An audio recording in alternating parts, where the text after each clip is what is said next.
Bonjour à toutes et à tous, je vois que tout le monde a trouvé le petit chat. Bonjour à tout le monde, merci de votre présence à ce e-café du mois d'avril.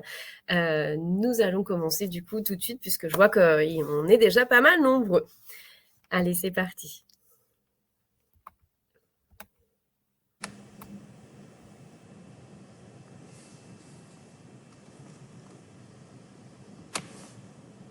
Aujourd'hui, donc, notre thème, le contrat de travail, toujours comme la fois d'avant, mais cette fois-ci, le temps partiel et les heures complémentaires.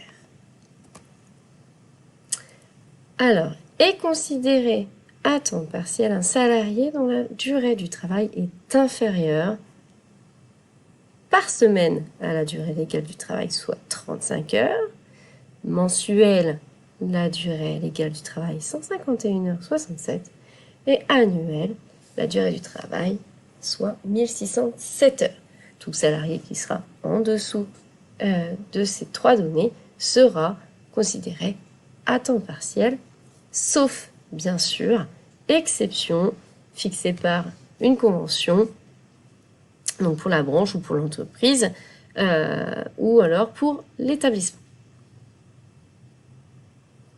On vous a mis un petit lien pour retrouver, bien sûr, un petit article sur le temps partiel, donc dans le secteur privé.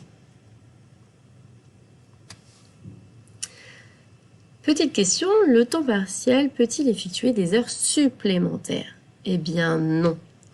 Les heures supplémentaires sont réservées à un temps plein, d'accord? Donc, un temps partiel ne peut pas effectuer d'heures supplémentaires, on va appeler ça des heures complémentaires. Donc, lorsque le salarié à temps partiel est amené à travailler au-delà de sa durée du temps de travail, prévu sur son contrat, il effectue des heures complémentaires. Celles-ci sont limitées par plusieurs règles. Le contrat du salarié à temps partiel doit mentionner bien sûr les limites dans lesquelles peuvent être accomplies ces heures complémentaires, au-delà de la durée fixée par le contrat. Et le nombre d'heures complémentaires ne peut pas être supérieur au dixième de la durée de travail hebdomadaire, sauf bien sûr, toujours quelques petites exceptions, si un accord collectif porte la limite de celle-ci au tiers de la durée hebdomadaire ou mensuelle fixée par le contrat. En aucun cas, et je dis bien en aucun cas, faites très attention. Les heures complémentaires ne doivent jamais amener un salarié à faire un temps plein. Le contrat pourrait être requalifié à temps plein. Donc jamais un salarié doit atteindre 35 heures ou bien sûr le temps de travail conventionnel si ce temps de travail est diminué par convention.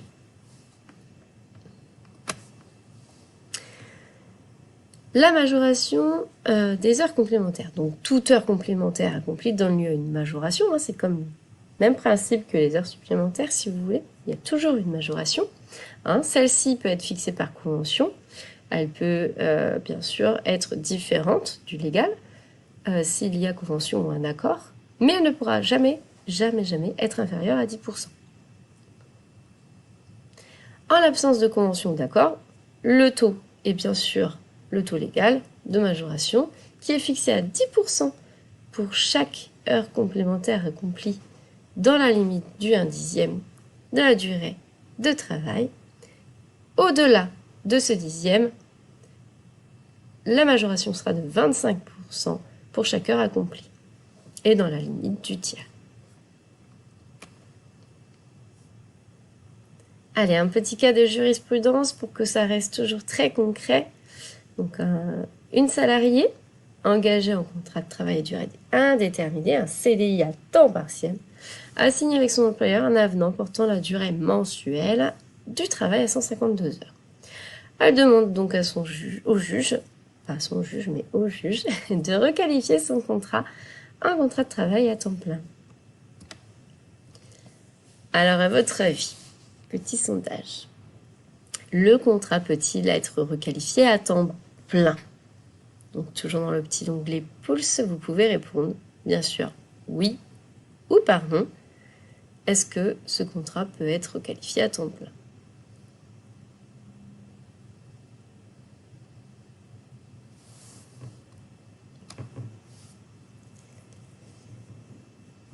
Donc tout d'abord, la Cour d'appel va rejeter cette requête, jugeant que l'avenant était conforme à la loi. Il a été fait en bonne et due forme, etc. Donc elle refuse de requalifier le contrat de travail. Mais la salariée ne va pas en rester là. Et en cours de cassation, cet arrêt va être cassé. En effet, l'arrêt retient que l'avenant du complément d'heures conclu entre le salarié et l'employeur, certes, était en bonne et due forme, bien complété, etc., mais elle a porté la durée du travail de la salariée au niveau de la durée légale du travail. Souvenez-vous, la durée légale mensuelle de travail est de 151,67 h, et l'avenant a porté cette durée du travail de la salariée à 152 heures. Le contrat, du coup, devra être qualifié en contrat de travail à temps plein. Faites très attention quand vous voulez faire des heures complémentaires à vos salariés. Cela peut être très dangereux. Et voilà, merci pour votre présence à notre e-café. J'espère que cela vous plaît toujours autant. En tout cas, n'hésitez pas à nous faire part de vos retours, de vos demandes, de vos idées de webinaire. On sera ravis de les accueillir. N'hésitez pas également à poser toutes vos questions. Nous répondrons sur la page d'inscription du webinaire, dans la FAQ. Je vous souhaite une bonne fin de journée. Au revoir.